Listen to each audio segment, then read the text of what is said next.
这位8岁大的小朋友5月初染疫，当时也是轻症啊，只有嗜睡啊 ，CT 值29。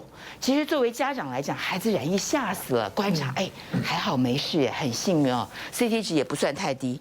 但是隔不到1个月再度确诊，这次严重了，高烧3天，剧烈咳嗽 ，CT 值只有18就是说它的传染风险是高的哦。那小孩的儿童无敌星星也失效，所以对照这个陈时中告诉大家，第一剂只要他染疫，他就有怎样，就有天然的抗体等同于疫苗。季大师，你怎么看呢？因为基本逻辑就不通哎，这个人是真的硬掰掰到让人很厌恶。那而且掰的没有意义嘛，你何必一定要把它讲成这么高呢？是只有对你自己有好处。你料敌从宽，让大家多一点警惕心嘛。可是，我觉得民进党政府一开始就是要表示他做得很好，就在那个所有统计数字里面玩花样。其实这也不是他第一次玩统计数字的花样，他一直从头到尾就在玩统计数字的花样。那他玩统计数字的花样的目的，就表示他防疫工作做得很好，这些统计数字对他都很有利。可是我们都知道他是掰出来的，这有什么意义呢？就跟我们最近看到那个陈建仁做了一个广告宣传片，哇，这个片子我觉得非常非常的不妥当因为他的讲法就是说他说 Omicron 是危机，也是转机。我想请教一下，这个死掉的10几个儿童，对他们来讲是危机还是转机？对他们的家人来讲是危机还是转机？根本就是一个致命的一个伤害，既不是危机，它已经造成永远的伤害。对他们有什么转机？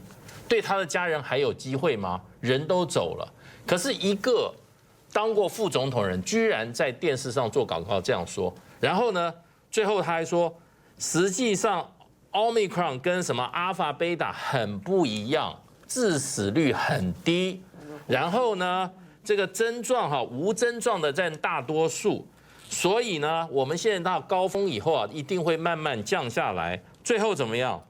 我们又可以放心过我们美好的正常生活，然后呢，让台湾再度成为世界防疫的典范。我想请教他一下，我们现在过世的老人家，还有我们已经过世的小朋友们，他们怎么过美好的正常的生活？他不是只对这些我们这些大部分侥幸逃过这一场劫难的人，对啊，你又可以过关，可他怎么对那些他没有帮助到，他没有尽他力，让他在这一场疫情里面丧失了宝贵生命，或者失去了亲人宝贵的生命，你怎么让他再过美好的正常生活？那你今天这种，因为陈建仁官比他大，因为这种态度就造成这个陈时中呢，就在那边一直玩弄数字游戏，玩弄什么？玩弄语言游戏，没有意义。你今天你要做一个负责任的政府、负责任官，我们给你8600亿，你有没有用尽你所有一切的能力来防止这些事情发生？而且这个发生以后，我们现在非常愤怒。我觉得第一个。Omicron 第一个就刚刚讲的，没有什么无敌星星，它会再重复的再。大人没有，小孩也没有。当然他还会再得，你为什么不告诉我们？你告诉我们的都是什么？死亡率很低，然后呢，你不要担心。你2次染疫之后，可能症状反而更严重哦，更严重，不是越来越。那个汉庭也是这样啊，他这次比上次更不舒服。那为什么今天陈建仁还是什么公卫专家，他要给我们这样讯息，对不对？然后另外一方面，现在这个这个 Omicron 的后遗症这么多后遗症，他为什么说你可以过美好的生活呢？我觉得一个有专业的这样又负责实际在这个防疫的工作官员是这种态度避重就轻，然后呢不敢面对真正的状况，去误导老百姓。目的是什么？要老百姓回过头来称赞他做得很好，要老百姓说最后说台湾会再成为世界防疫的典范。你现在这个话拿到世界上是最大的笑话。现在台湾是人家不敢来，不是我们不敢出去。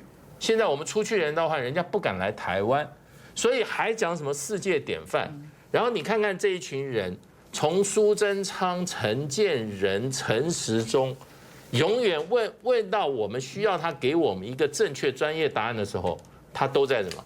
他都在为自己辩护。中天观众有好康，就是请你上快点购买这个雾化器呢，送水神是一举两得。当然，我们现在有推出了3种好康的组合，有效帮你保护起来，保护家人。那么防疫不能等，赶快上快点购来买，要输入我的推荐代码 CTI108就有折扣了。